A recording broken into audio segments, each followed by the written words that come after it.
So today we are going to have the first lab session, and that lab session is on MP neuron and perceptron. Okay, so we have already covered the theory part of it, and today we will see how to implement these two algorithm in Python. So to start anything, first of all, what we do is we import all the necessary packages, right? So I'll import my packages that I'm gonna use in my coding exercise. So I know that I'll be needing pandas. I know I will be needing NumPy. And for visualization, there is a library called Matplotlib. Okay. And here I can comment out import packages. Okay. So here I'm making an assumption that you are absolutely comfortable with Python, at least the elementary part of Python, like how to create a loop, for loop, and create some functions in Python, right? This would require those recipes as raw material. Okay. So I have imported all my necessary packages that I'm going to use here. Right now, first of all, what I need is I need to have some sample data, right? Over which I have to apply MP neuron and perceptron algorithm. So I'm going to create a sample data set here. Okay. So let us do with the same data set that we have seen in the theory class, that was mobile data set, right? So to create a data frame, what we use a package called pandas, right? And from that package, we use this function data frame. Okay. So this function, it takes my data in form of a dictionary, right? So here I have already kept a dictionary because I don't wanted to type in the class and it would lead wastage of some time. Okay. So here, see, it takes argument in form of a dictionary. The data should be passed in form of a dictionary, whereas the key part of dictionary will be the header of your data frame, and the value part of the dictionary will be the corresponding values of that header, right? So if I have if I want to see this data set, I can just do mobile dot head. This will keep me the top 5 rows of this data frame, right? So you see all these keys has become the header of the data frame, and all the values which was there in the list, these are their corresponding values. Okay. Now coming to the MP neuron part. Till here, anyone is having any confusion, any doubt? This is till here, this is straightforward, right? Now, what I want is I want to have one separate data set which will have only features. So when I say feature, it means from launch within 6 month column till this price column. Whereas this liked column is my target. So any data set is consist of two parts, features and target, right? Features are also called as predictors. So what word you're using? Teacher. Feature, FEATURE, features. Okay, feature. Right. Instead of feature, let us say predictor. It will be even more indicative. These are my predictor from launch column till price column. These are my predictor, whereas my liked column is a target. Target is something that we want to predict. Right. Now, I will be keeping all of my predictor in a variable called X, right? So in order to extract that predictor, I need to get rid of this column, right? So what I'll do is I'll do simply mobile dot drop, because I want to drop that column, and then I need to pass the name of my column which I want to drop. And since I want to drop a column, that's why I need to specify x is equals to 1. Okay. And then I want to have another variable where I'll only store my target. So that I'm storing in actual, right? And to subset this column, I just need to mention the name of that particular column. Okay. So this will give me You can see also x dot head will give me, see, a data frame which will have column from launch to price. This light column is removed, whereas this will give me only my liked column.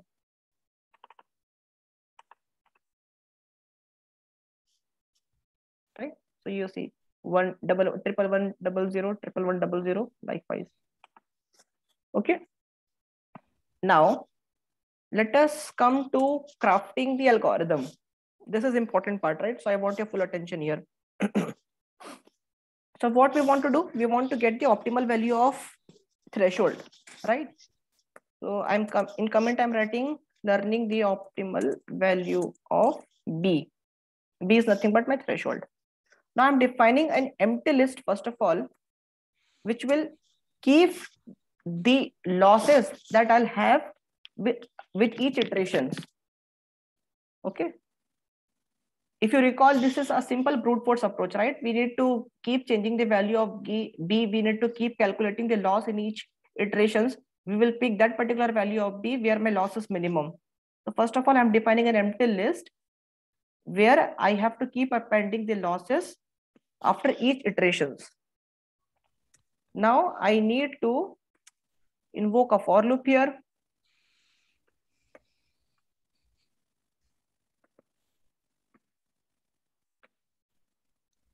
Now, since I want to do iterations across for all these rows, right? So that's why what should be my range? My range should be 1 to total number of rows.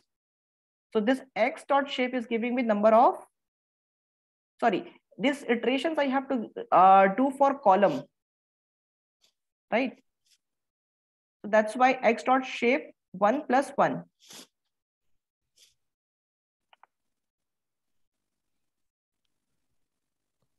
Wait. Okay. Now what I have to do? I have to do sum of all of my rows.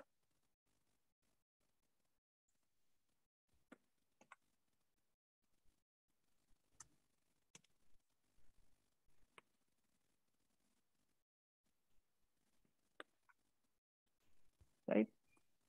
And then I need to check if the sum of all the rows, if it is more than this threshold. Ashutosh, sum of all the rows or sum of all the columns? Yeah, so sum of all the rows here. But those are columns, right? If you are going rows, then you should go down. See, yeah, I mean, yeah, you can say it a column. Actually, there is just a difference in our perception here. I'm doing sum here, so sum like this, the sum of all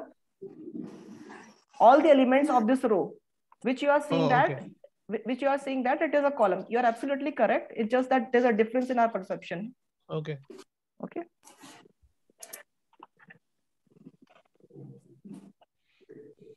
So now, after doing sum, what I'm doing is I'm checking whether it is greater than that threshold or not. If it is greater, then I will have I will predict to 1, else I'll predict 0.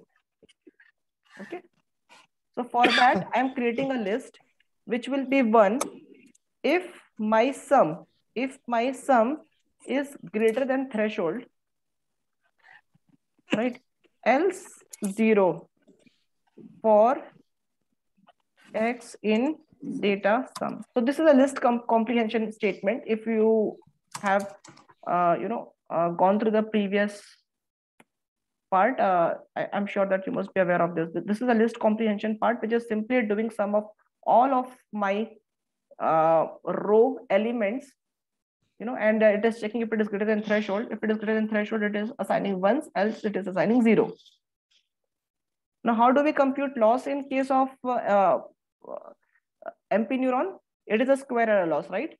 So what we'll do, we'll do simply y actual minus, we will do the we will do actual value of my target, right?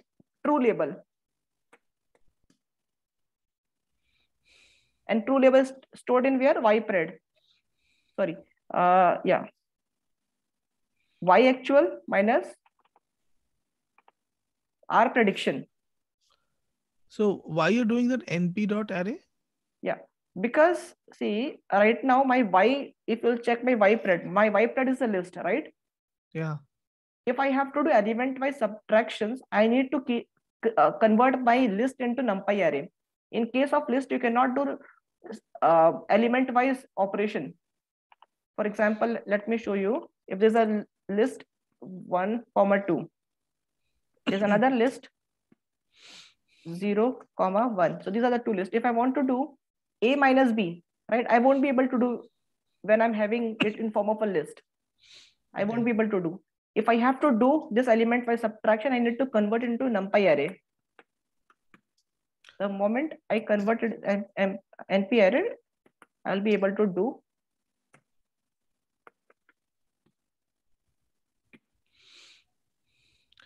Also, the y actual is already a numpy array, right? Y actual is numpy array. Yeah, y actual is numpy array.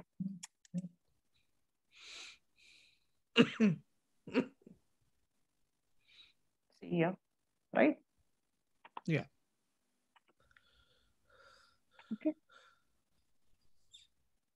Cool. Now, whatever loss I'm getting in this particular iterations, I need to keep appending into my loss list, losses list. I'll append my loss into my loss list, right? And Now let me show you how the loss list looks. This will be a list, right? A list which will have total 10 elements because we are having total 10 observation here, 10 record here. So it says that in the first iteration, when my b was equal to 1, when my b was equal to 0, the loss I was having is 4. When my b became 1, the loss I'm having is 4. When my b became 2, the loss reduced to 3, right? So when my b is equals to 5, which is the most favorable case, my loss is minimum, right? in losses, right? Losses dot append. Why do we have some function? Shouldn't it be just losses dot append and then loss?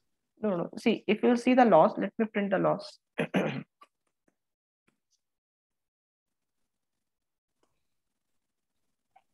See what my loss is. So this loss is nothing but it is giving me loss for each of my record, right? Yeah.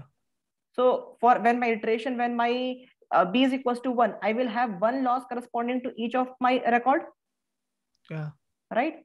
So for to compute the total loss, if you will recall the formula that we have seen, there was summation sign. Yes. Right. So that is why I'm doing sum here. So that means that sum is actually adding every older loss, right? So first time it is, if say 1, then second time also to say 1, then the next loss is going to be like 2. No, Is it it is like not. that? No, it is not adding the older loss. See, just take an example. When my b is equal to 0, right? So when my b is equal to 0, what would be my loss here? My loss would be 4, right? How loss equal to 4? Let me show you like this.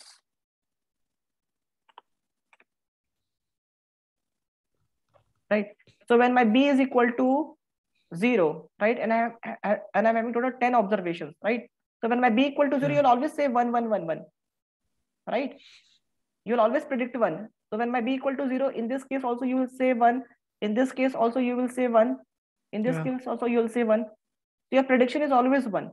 So out of total prediction, how many times you're doing misclassification? If you will do make prediction 1 for all the cases, there are 4 cases where you are doing misclassification, right? You are misclassifying for third, fourth, Yeah. eighth, ninth, right? So how did you came to that number 4? You did addition, right? Yeah, we did addition, but if you can you print loss again? I want to see what loss is. Okay. See here. So this is corresponding to b equal to what is the highest value of b? The highest value of b is 9. Yeah. Right. So this is the loss for each of my record when my b is equal to 9. So if you want to calculate what was the total loss when my b is equal to 9, for that you need to do summation, right? Yeah. That's why the summation is coming here. Okay. Okay. Okay. Okay. Now, if I have to show it visually to you how the relationship between the loss and threshold is changing, I need to use matplotlib. Okay. So for that, what I'm doing is I'm using matplotlib library, which is aliased as PLT, right? And in my x-axis, what should be in my x-axis? It should be the list of all the threshold values, which starting from 0 to n. What is n? N is the highest number of predictor we have, right? So I'm creating a list of numbers.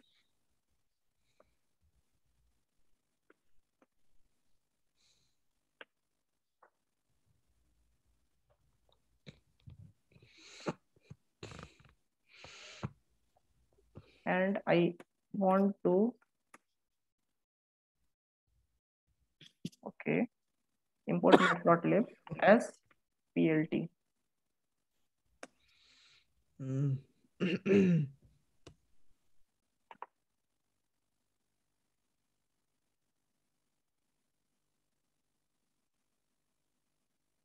Sorry, dot py plot.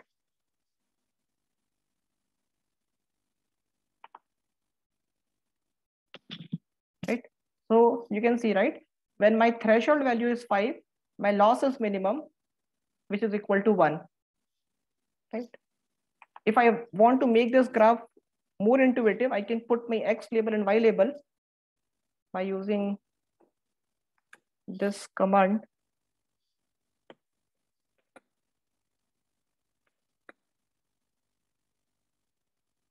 What is my y label? What is my y label? Loss. Yes. Loss. Right. And if I want to make it, if I want to make grid here, right? So by looking in this graph, you can make the informed decision, right? You have to keep your b equal to 5 to get the best result, to minimize the loss. Right? So this is the implementation of perceptron model. Sorry, MP neuron model. Is anyone having any doubt in this? Please have a look into it one more time and let me know if there's any part you're not clear. I think that some part is still not clear to me, but I think I'll do it myself. Then maybe I'll understand it more. Okay, yeah. That makes sense. Okay. Now let us move to the next part where we want to do same thing but using perceptron model.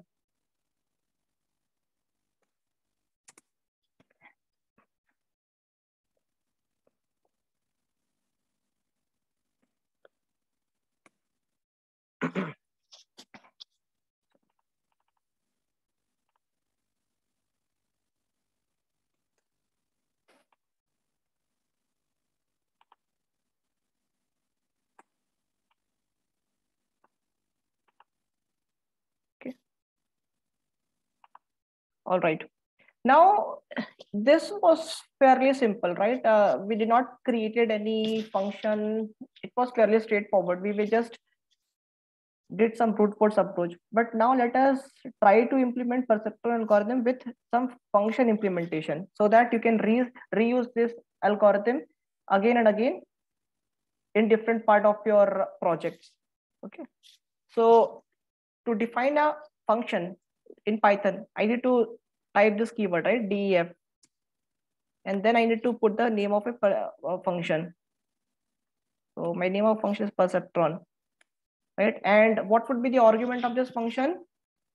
I'll have a data frame and number of iterations.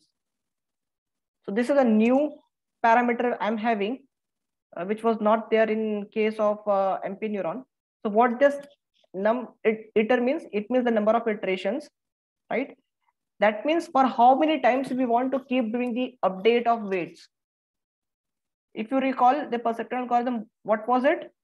We need to scan row after row, right? We need to check whether our predicted value is matching with true value. If it is matching with a true value, we did not to do anything. But if it is not matching with true value, we need to do update, right?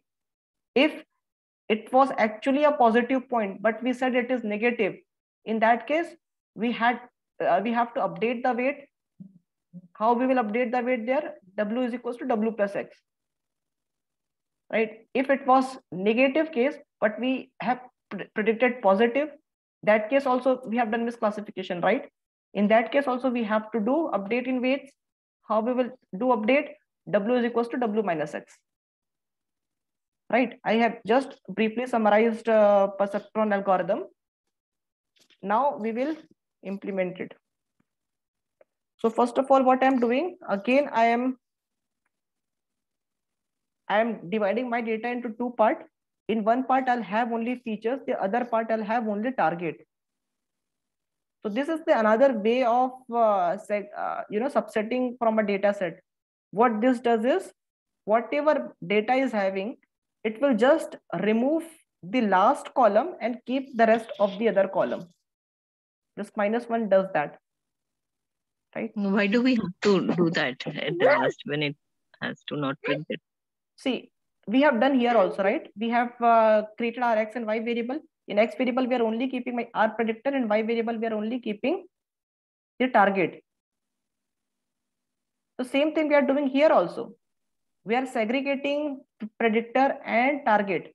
It's just that now I'm showing you a different command for doing that.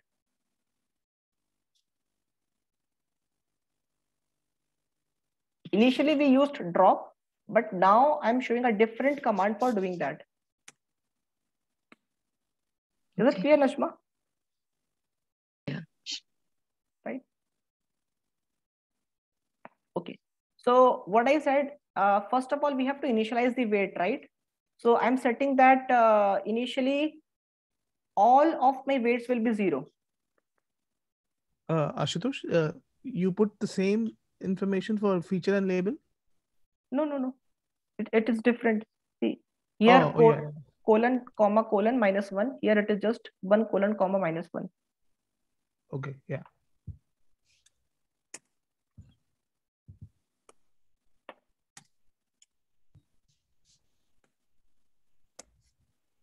If you spot any issues, let me know, because there are a lot of times in live coding, since I am explaining also and I am typing also, there is a chance that I'll do some coding error.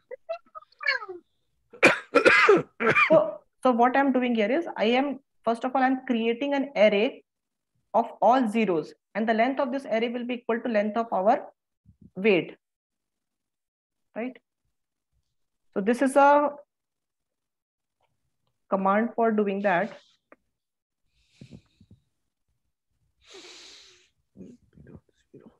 Right. Let me show it you how it would look like. For example, let's say that you want to create an array of zeros whose length is 10, right? So you see, it created an array of length 10 with all elements 0.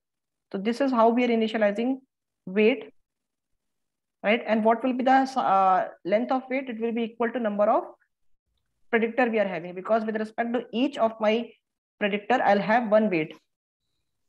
And why we are starting with 1?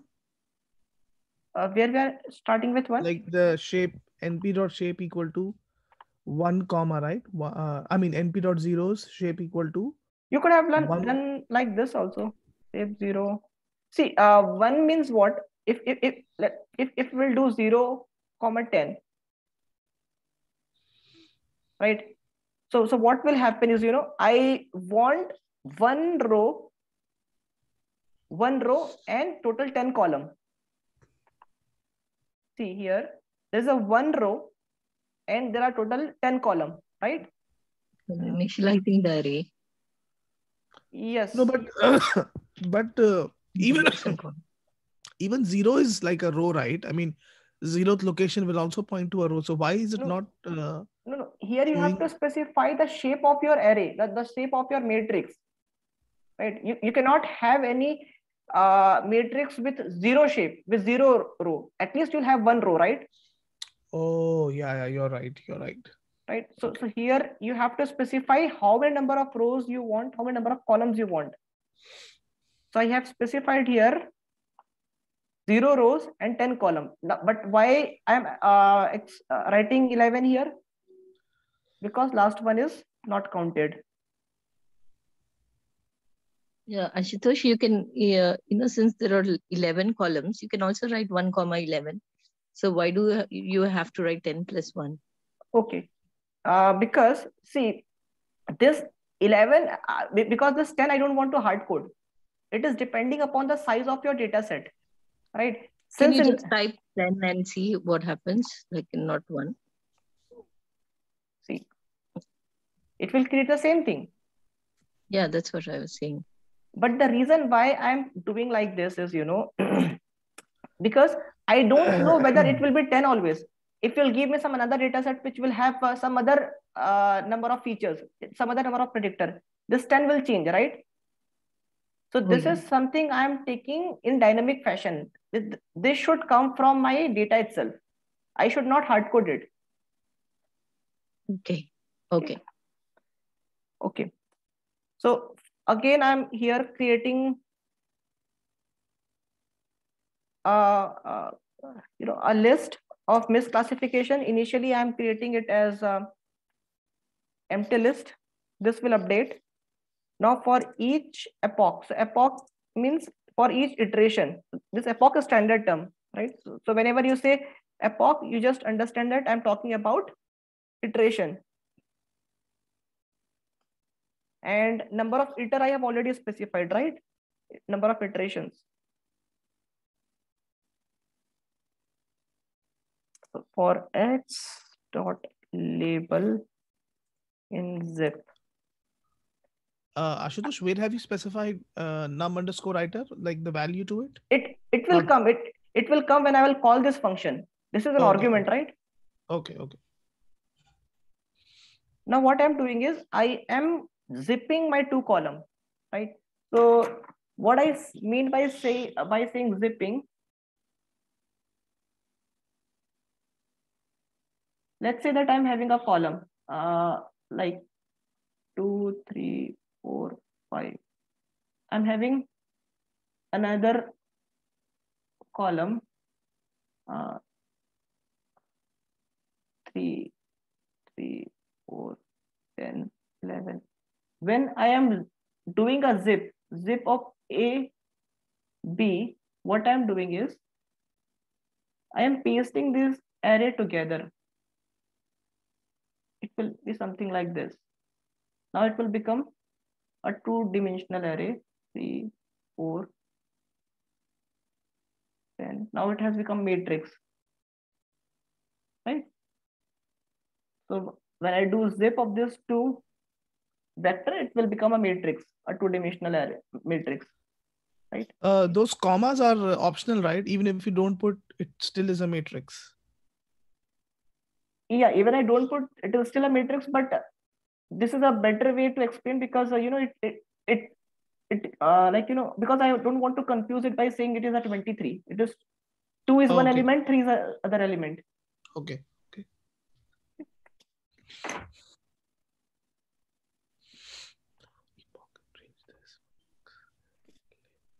Now x is equals to np dot insert. So you remember we did one adjustment in our formula where we have stored x is equals to 1. X is equals to yeah, 1 and B was equal to W0. That adjustment I'm doing here.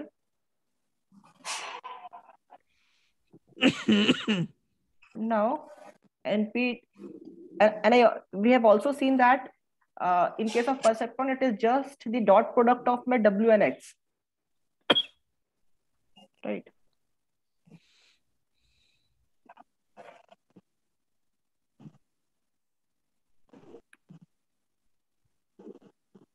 Now, again, I'll check.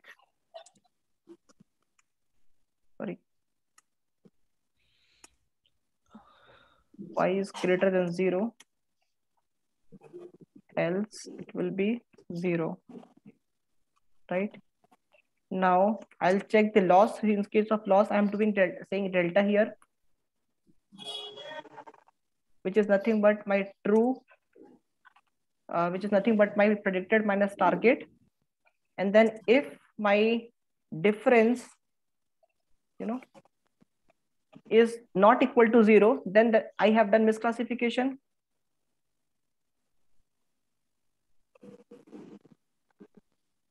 And it has, and this list will change. It will depend. And in that case, I need to change my value of B also, W also, wait.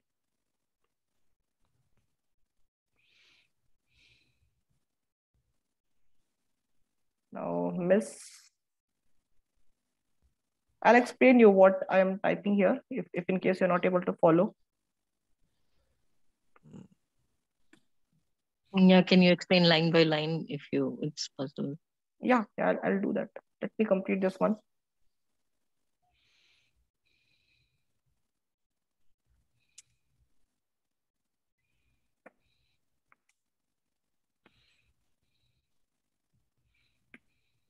This is a function for doing the perceptron. I have done one syntax error. Let me check what. Y should be greater than equal to 0, right? Y should be greater than equal to 0. Yeah, You that have put is, equal to sign there. yeah. That is the one error. Apart this, do you see any error? Let me check, run it again. Yeah, this is fine. Now I'll define my number of iteration is equals to 20. And since I'm returning two things from this functions, I need to define two variables to store my two returns.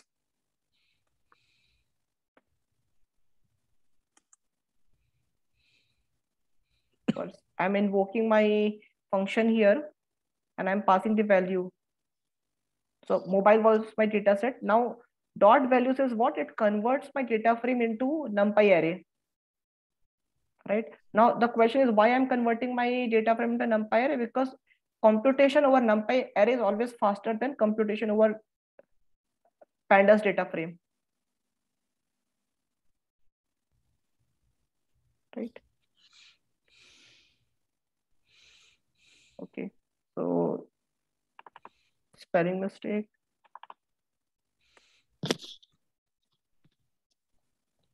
It says that feature is not defined. Okay. Okay. Here features. Okay. It should be features.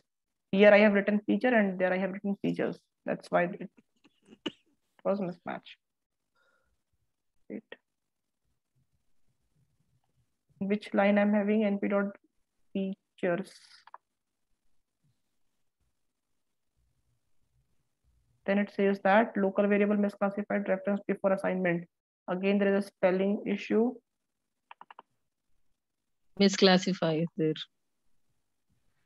Misclassified. Yeah.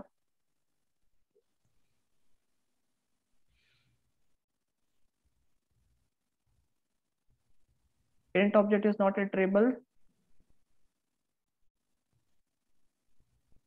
Wait. Okay. Here misclassified. Okay. So first of all, I need to, define what is my misclassified variable. So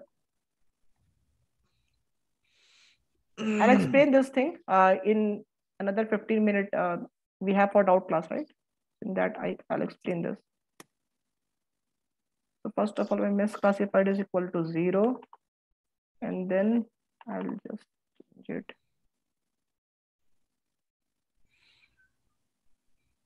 Yeah, it worked well. Okay. So plus is equal to 1 then? Yeah, so whenever I'm doing misclassification, I'm just adding all my misclassifications. Oh. Yeah. So this will give me, misclassification. You'll see that with each updates, my misclassification will change. Wait.